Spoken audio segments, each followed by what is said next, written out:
Fala galera, beleza? Aqui é o Gustavo, espero que todos estejam bem. Vamos dar sequência ao nosso plano de leitura em 365 dias.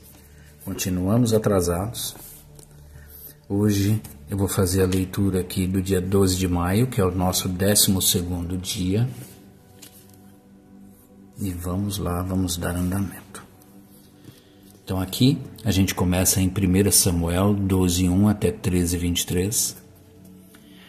Samuel disse a todo Israel: atendi a tudo o que vocês me pediram e estabeleci um rei para vocês. Agora vocês têm um rei que os governará.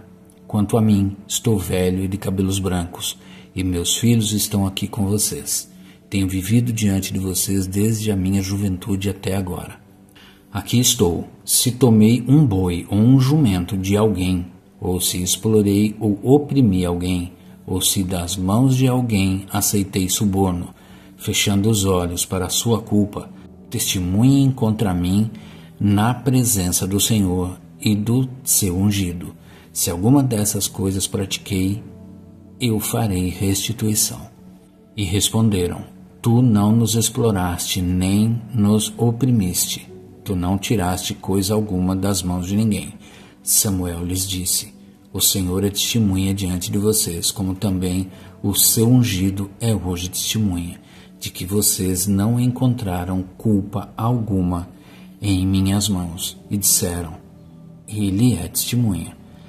Então Samuel disse ao povo: O Senhor designou Moisés e Arão e tirou os seus antepassados do Egito. Agora, pois, fiquem aqui, porque vou entrar em julgamento com vocês perante o Senhor, com base nos atos justos realizados pelo Senhor em favor de vocês e dos seus antepassados. Depois que Jacó entrou no Egito, eles clamaram ao Senhor e ele enviou Moisés e Arão para tirar os seus antepassados do Egito e os estabelecer neste lugar. Seus antepassados, porém, se esqueceram do Senhor, seu Deus. Então ele os vendeu a Sísera, o comandante do exército de Hazor, aos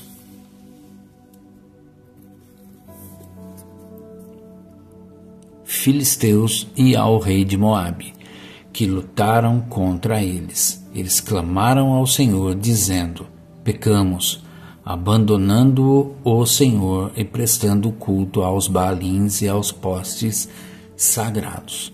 Agora, porém, liberta-nos das mãos dos nossos inimigos e nós prestaremos culto a ti. Então o Senhor enviou Jerubaal, Baraque, Jefté e Samuel, e os libertou das mãos dos inimigos que os rodeavam, de modo que vocês viveram em segurança.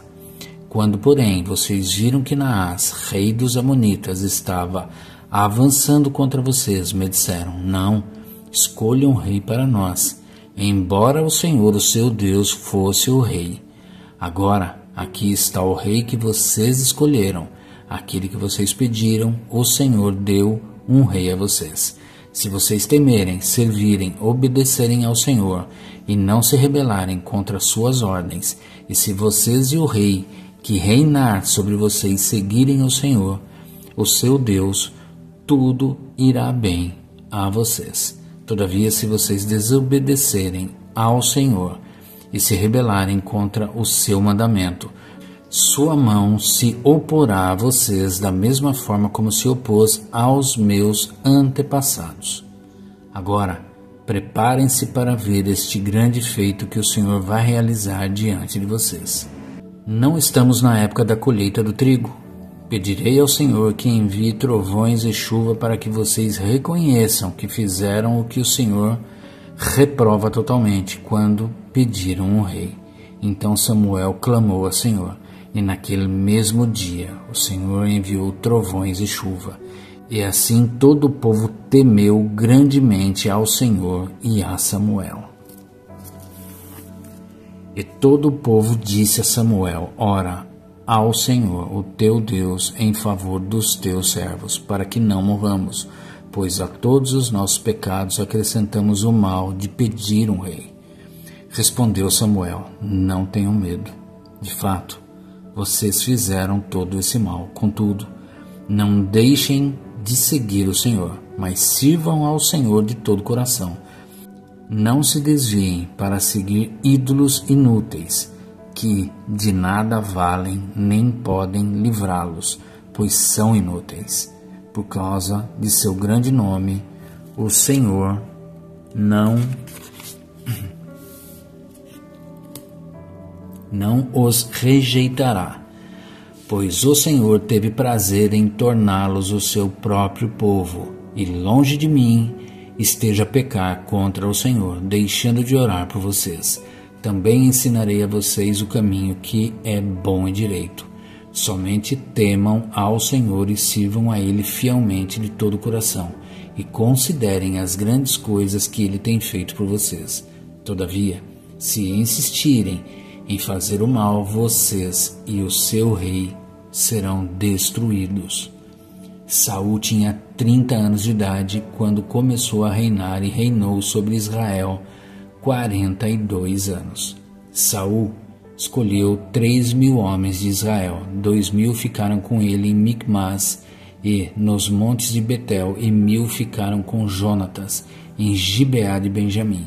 O restante dos homens ele mandou de volta para suas tendas. Jonatas atacou os destacamentos dos filisteus em Gibeá, e os filisteus foram informados disso. Então Saul mandou tocar a trombeta por todo o país, dizendo: que os hebreus fiquem sabendo disto.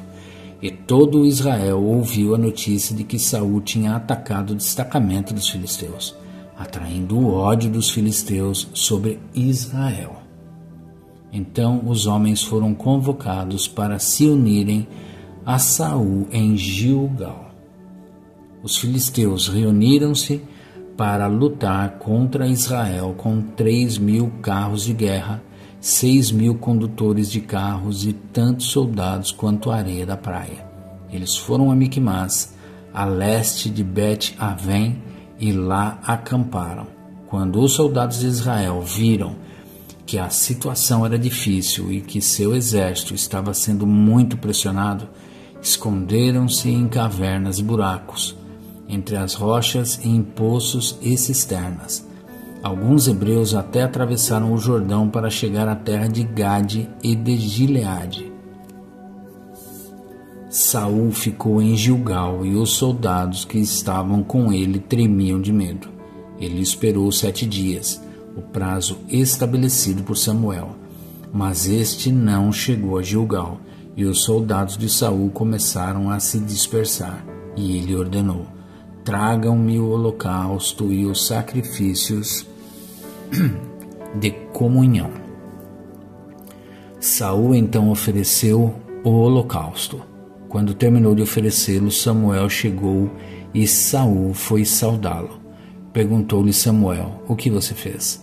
Saul respondeu: quando vi que os soldados estavam se dispersando e que não tinham chegado no prazo estabelecido, e que os filisteus estavam reunidos em Micmas, pensei: agora os filisteus me atacarão em Gilgal, e eu não busquei o Senhor, por isso senti-me obrigado a oferecer o holocausto.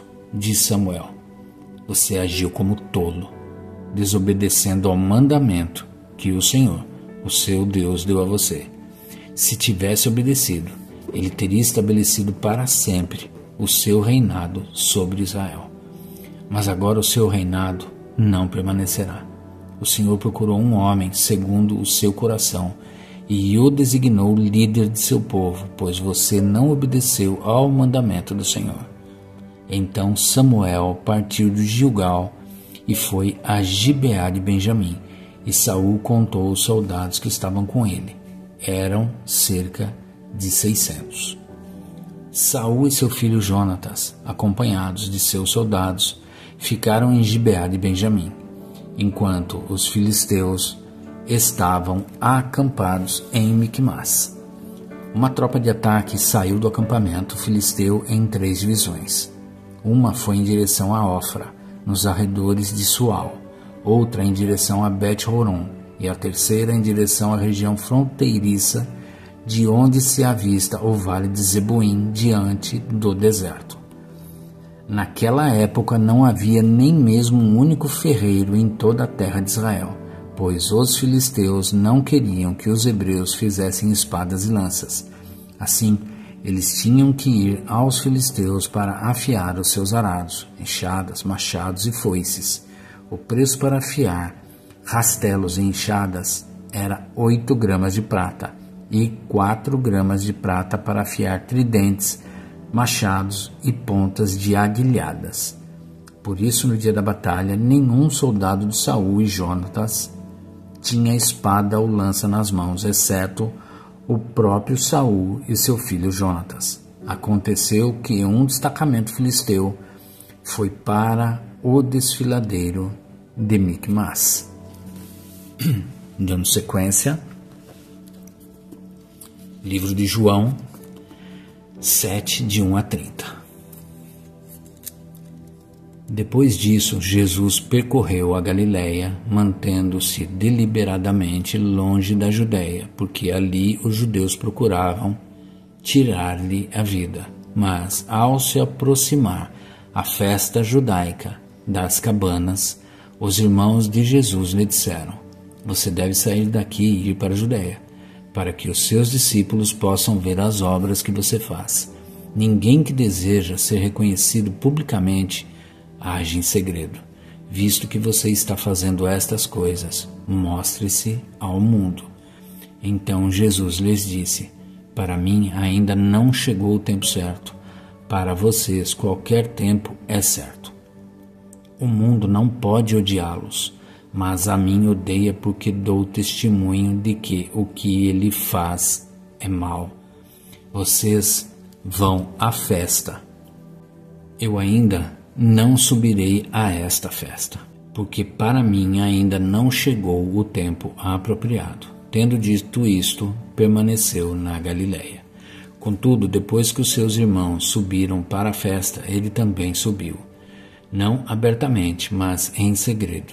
Na festa, os judeus o estavam esperando e perguntavam: onde está aquele homem? Entre a multidão havia muitos boatos a respeito dele. Alguns diziam: é um bom homem. Outros respondiam: não, ele está enganando o povo. Mas ninguém falava dele em público, por medo dos judeus.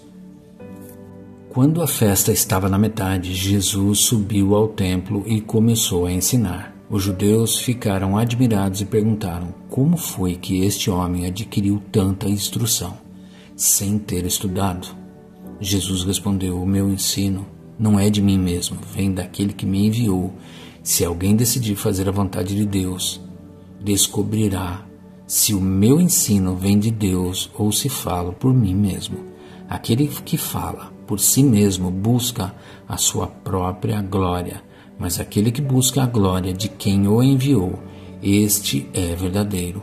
Não há nada de falso a seu respeito. Moisés não deu a lei a vocês. No entanto, nenhum de vocês lhe obedece, porque vocês procuram matar-me. Você está endemoniado, respondeu a multidão. Quem está procurando matá-lo? Jesus lhe disse: fiz um milagre, e vocês todos estão admirados. No entanto, porque Moisés deu a vocês a circuncisão, embora na verdade ela não tenha vindo de Moisés, mas dos patriarcas, vocês circuncidam no sábado. Ora, se um menino pode ser circuncidado no sábado para que a lei de Moisés não seja quebrada, por que vocês ficam cheios de ira contra mim por ter curado completamente um homem no sábado? Não julguem apenas pela aparência, mas façam julgamentos justos. Então alguns habitantes de Jerusalém começaram a perguntar: não é este o homem que está procurando matar? Aqui está ele, falando publicamente, e não lhe dizem uma palavra? Será que as autoridades chegaram à conclusão de que ele é realmente o Cristo? Mas nós sabemos de onde é este homem. Quando Cristo vier, ninguém saberá de onde ele é. Enquanto ensinava no pátio do templo, Jesus exclamou: sim, vocês me conhecem e sabem de onde sou. Eu não estou aqui por mim mesmo, mas aquele que me enviou é verdadeiro.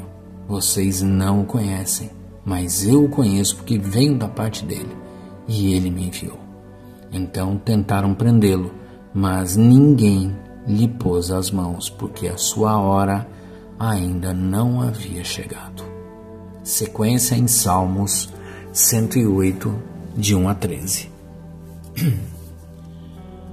Uma canção. Salmo davídico. Meu coração está firme, ó Deus. Cantarei e louvarei, ó glória minha. Acordem a harpa e lira. Despertarei a alvorada. Eu te darei graças, ó Senhor, entre os povos. Cantarei louvores entre as nações, porque o teu amor leal se eleva muito acima dos céus. A tua fidelidade alcança as nuvens. Sê exaltado, ó Deus, acima dos céus. Estenda-se a tua glória sobre toda a terra. Salva-nos com a tua mão direita e responde-nos, para que sejam libertos aqueles a quem amas. Do seu santuário Deus falou: no meu triunfo dividirei Siquém e repartirei o vale de Sucote.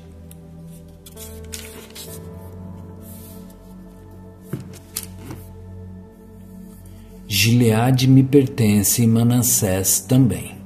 Efraim é o meu capacete, Judá é o meu cetro. Moabe é a pia em que me lavo, em Edom atiro a minha sandália. Sobre a Filístia dou meu brado de vitória. Quem me levará à cidade fortificada? Quem me guiará a Edom? Não foste tu, ó Deus, que nos rejeitaste e deixaste de sair com nossos exércitos? Dá-nos ajuda contra os adversários, pois inútil é o socorro do homem. Com Deus conquistaremos a vitória, e Ele pisará os nossos adversários.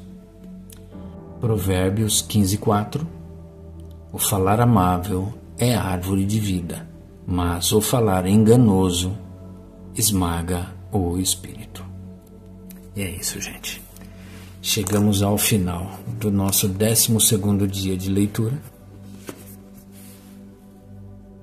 Espero que todos tenham uma excelente tarde. Que Deus abençoe a vida de cada um de vocês.